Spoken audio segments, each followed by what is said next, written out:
Hello, everyone. My name is Ryan Cam, and welcome back to the Horror Movie Iceberg podcast. We are on the doorstep of the month of October, but it's horror time for us pretty much year round. It feels like. But Russell, joining me as always. How are you?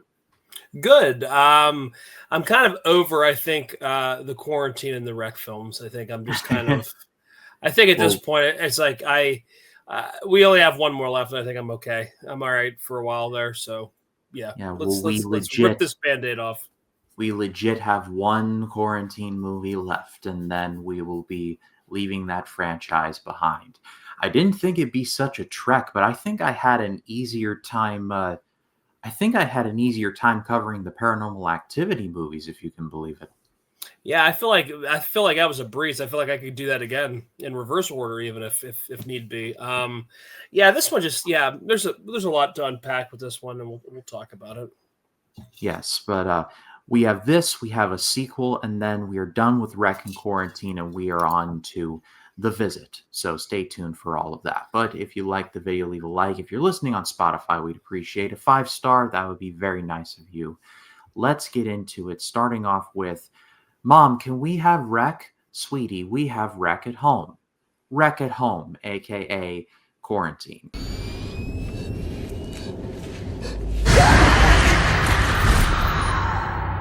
Quarantine was directed by John Eric Dowdle, who would go on to direct As Above, So Below, another found footage horror film. The Poughkeepsie Tapes, which, spoiler alert, it is on this iceberg, and spoiler alert, it's one of the most disturbing movies I've ever seen in my life. I've never seen it, so looking forward to that. You're not prepared for when we cover that one. I'll just leave that there. The movie starred Danny Ramirez, Jennifer Carpenter, Jay Hernandez, Steve Harris, among others, and this is the American remake of Rec, which we have covered here on the channel. And just like you would suspect, it's pretty much the plot of Rec. A news reporter is covering a fire department station, and they get a pretty bad call, and it turns out a building is being quarantined by the CDC, and no one is saying anything. Well, it turns out something is going bump in the night that the CDC doesn't really want to tell you. So I had actually never seen Quarantine. I had seen Rec a couple of times. I had heard people don't really like this because it's the American version of Rec, and that's like kind of doing the thing where it's like fixing something that's not broke. But yeah. I was somewhat optimistic to see what would happen, and yeah, you should have just left Rec alone. It's not terrible. There's moments here, but this was just like why do we even try? Yeah, I mean, I saw this back in 2008 when it came out. I definitely saw it in the theaters. I remember that because I remember the ending. I remember the poster. I remember all that stuff because I had never seen Rec up until we talked about it. But like this one, the other thing about it is, I feel like. So to me, I just feel like okay. So the downfall to Rec, lots of subtitles quickly. This one you can understand the English, but we have a quick camera. Everything's really turbo mode.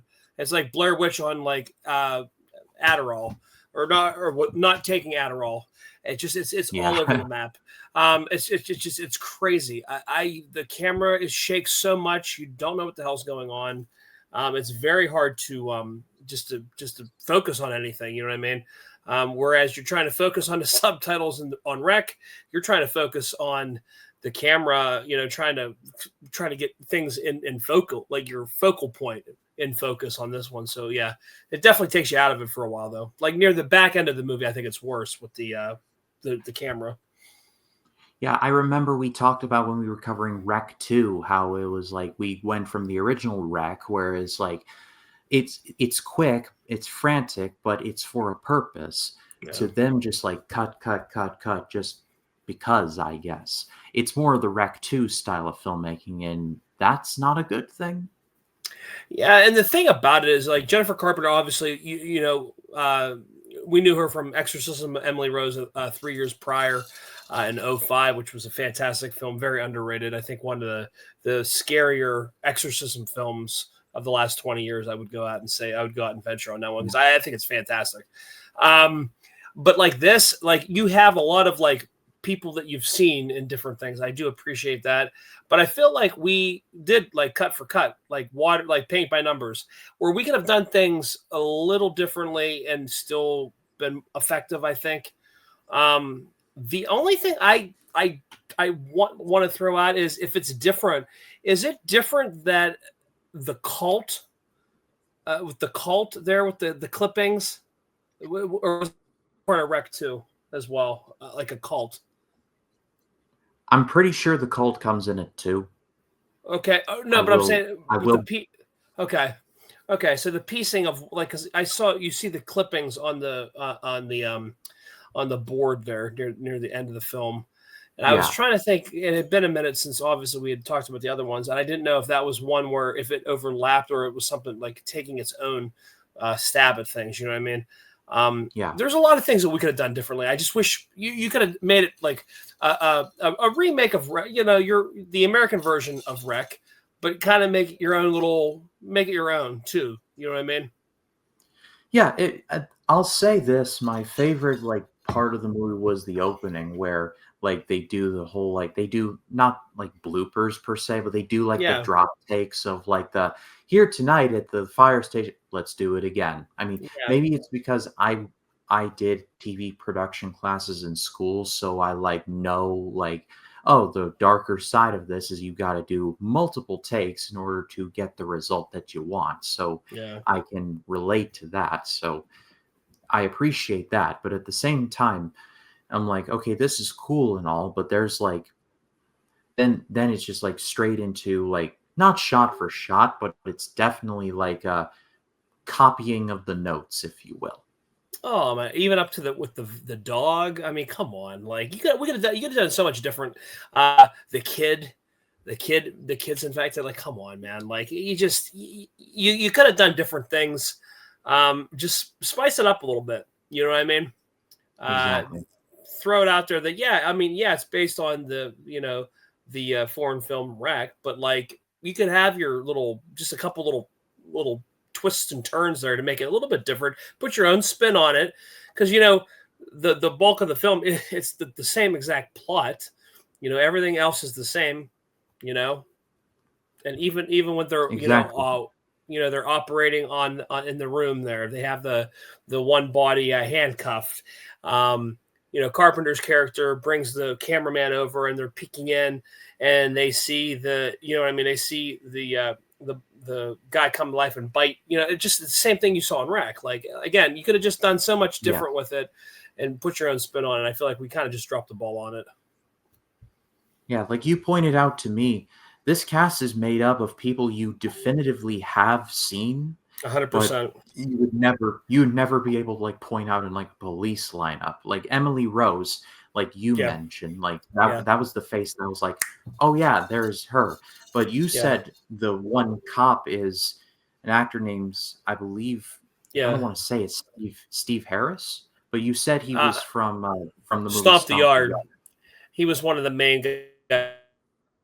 Yeah, and also if you notice, the Russian guy is the man in The Saint. He is also the one where Tom Cruise's character buys the costume from Eyes Wide Shut. The guy that and Oh fittingly yeah. is always wearing a robot. It feels like. But yeah, so you recognize him. He's definitely an actor you recognize in a lot of supporting roles. I think he's a really fantastic actor. I just remember him from The Saint and Eyes Wide Shut, just because I love Eyes Wide Shut. But those are like the two films that really stand out for me to remember him. And then there's also the other guy, the guy that's the vet, is also in other things. He's another an actor you see a lot. Another side, another supporting character actor that you see a lot. The vet. Did you recognize him? No, I did not. All right, let me look him up here. I can't think of where I seen him from, but I know he's definitely in a bunch of movies. Like I said, it's one of those guys that you definitely you recognize him. I think it's got to be him. Greg German. He's in everything, like literally everything. He's a side character in a bunch of different movies. Like let's see, Trying to get And some little that bunch of one TV Russian shows. yeah, that one Russian actor's name is Rade Sabergia. I butchered that, and I'm so sorry. He's from Croatia, and he was like, to your point, Russell. He's pretty much the go-to, like if you need like a Russian or a Baltic actor, like he was the guy. Like, Oh, 100%. Yeah, like I said, the Saint obviously what 97, 90, or wait, 98, and then or wait, 96 the Saint. Between 96 and 98, I can't pinpoint for sure when. I on know Letterboxd, his most famous role is in Batman Begins. Bruce Wayne gives him his coat, like the homeless man. oh my god, yeah. I just found this out just now. Wow, that is so crazy. Yeah, like for me, like honestly, if it was top billing, I would always think of him as the costume, Yeah, the F- masquerade party Fidelio shop. and all that. Yeah, the party shop owner or whatever. Yeah, that would be the one where I would always call back for him. But there's definitely a lot of actors and actresses, respectively, though, that you recognize. It's just to me, it's just like, and this movie did decent in the box office. I remember this movie had a good Mhm. opening weekend. It made decent money. Um, but like I said, though, the good thing about like these types of films, though, this gives more eyes to Wreck. Though this would like if you had not like me, I had never seen Wreck or knew anything about the Wreck series when I went and saw this in '08. So like to me, I'm 25 at the time going to see this film, and I have no idea about the Wreck series. So this gets you the viewer to check out these other ones. Well, it obviously took like 15 years later, but I still did it. But you know what I mean. Yeah. But this was during the time that we were doing this, and we talked about this at Rec. This was during the time when we did a lot of remakes of foreign films. Yes. The Ring, The Grudge, One Missed Call. I mean, you pretty much name anything. It was a foreign film. Pulse. Anything that you could think of, they remade. You know what I mean? Dark Water. Yeah. And John Eric Dowdle, who directed this, he has a wild filmography. Like he's only really directed like a handful of things. Like probably his most recent that I can see here is he worked on the Netflix show Waco with Taylor Kitsch and Okay. Michael Shannon. But he directed Poughkeepsie Tapes, which I mentioned. He directed Devil, like the M. Night Shyamalan produced Elevator The movie. elevator film. Yeah, that's right. People think that Shyamalan directed that, but he did not. He only produced it. It was actually John Eric Dowdle. He directed Quarantine. He directed As Above, So Below, which, I mean, spoiler alert, I guess. After we are done with Quarantine, our next two are The Visit, the Shyamalan movie, and As Above, So Below. So we'll be returning to the John Eric Dowdle well very soon. And then to round it all off, he directed No Escape, the 2015 Owen Wilson movie where he and his family Oh, I never. are in an Asian country. I forget off the top of my head, and the country is in the middle of a revolution, I guess, and they're after his family, and he has to be saved by Pierce Brosnan. It's a wild movie. It's I enjoyable, but I that know exactly what you're talking combination about. of elements just should not like just is so like out there. It's like Owen Wilson in an action movie, number one, Yeah. outside of the Shanghai movies. But Yeah. that Pierce Brosnan being there and all That's directed by John Eric Dowdle. It's just that's crazy. that's almost as good as The Haunting with Owen Wilson and Liam Neeson with Catherine Zeta-Jones with a little mix of that. You know what I mean? Like for I guess for continuity, I guess for like just thinking of Owen Wilson. I mean earlier Owen Wilson. I mean you can throw Armageddon too. Just completely random how he. I know what you're talking about that No Escape, but I've never seen it. I know exactly what you're talking about though. Yeah, never saw it. Yeah, 2015 is like a weird year for movies because is like you have Avengers Age of Ultron, you have some bigger movies, and then you have like these like there's nothing else that people remember from it. Like I want to do like a 2015 project someday. I think that would be fun to do, but that's a story for another time. I think to tie the bow on Quarantine, it's for me it's pretty forgettable. Unfortunately, there's some good moments here, but just watch Wreck. Like for me, like Wreck was Yeah. recommended to me so much. I'm just like, you know what? I'm finally going to sit down and watch it. And Yeah. predictably, it was great. And Yeah. this was just the example of if it ain't broke, don't fix it. And they decided to fix it. Yeah, and I mean the only thing that they probably this film had over it, I'm sure, obviously, I think it was what Screen Gems that did this one. Obviously, probably had a bigger budget. The gore scenes were a lot more. I thought, were good too. I mean, they were pretty good, but I thought the practicality of how Wreck was shot and their practical effects and stuff like that, because they were given such limited, fundage for the film, I thought was fine enough. So I don't think we really need, above and beyond, craziness with gore. But I mean, this one's fine. It's definitely forgettable. Like I said, I always remember the ending. I always appreciate the ending because it was one of those ones that was seared in your head, obviously with the night vision. It's the cover of the movie, so no spoiler alert there. If you've seen the poster of the film, I mean, that's literally the ending of the film. But it's okay. Definitely forgettable. Wreck was definitely better utilized film, and on top of it, I think it was just obviously it was original and coming out before quarantine, you know what I mean? So it has bragging rights there, and like you said, if it's not broke, don't fix it. Especially if it's not broken, you didn't fix anything, you just broke it. You know what I mean? So Yeah.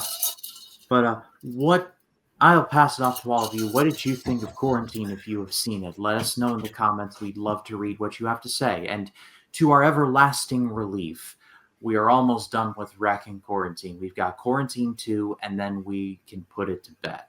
And then after, sorry. Was that a direct to video one? I can check really fast. Because I don't remember this movie coming out in theaters. I don't know. I just, like I said, that's why I always remember Quarantine, but I never knew if Quarantine 2 was one of the ones where it got, and then on top of it, you call it Quarantine Terminal. Oh wow, yeah, not good. It's not good. It's not good when there's nobody from the original in this one. Not good. On Wikipedia, it does not say. Let me look. Let me look at the gross of it. Debuted at the budget $4 film million festival in France, so it did get a theatrical release. Yeah, it didn't come out domestically though. It just says budget $4 million, so it didn't really it must not have. I don't know. Okay, well, we're in for a dandy then, I guess it looks like. And we won't have to deal with franchises on the Iceberg for a little while yet. The next one up is VHS, but we'll get to that when we get to that. But Russell, it's a privilege to do this with you every week. Tell the people where they can find you. Yeah, you guys can find us Notorious by Chance on Facebook. We just put a poll up about a couple weeks ago for our 200th episode. We're going to do Schindler's List. I'm going to get in contact with Chance here, and we'll probably have that out sometime next week, I'm guessing. And then you guys can find us on YouTube as well, Notorious by Chance. With football season, he's been posting a bunch of videos and a bunch of roundtable discussions about the season. So check that out. It's called Left Side Strong Side. It's on the Notorious by Chance YouTube channel. And yeah, that's pretty much where you can find us. Those are the big two. Yep, all those links will be down below. As far as this channel goes, Scary Mania 6 is the biggest thing coming in the month of October. Russell will be a part of it. And we've got a lot of fun stuff coming up, so stay tuned for all of that. But for Russell, my name is Ryan Cam. We will see you all in the next one. Y'all take care.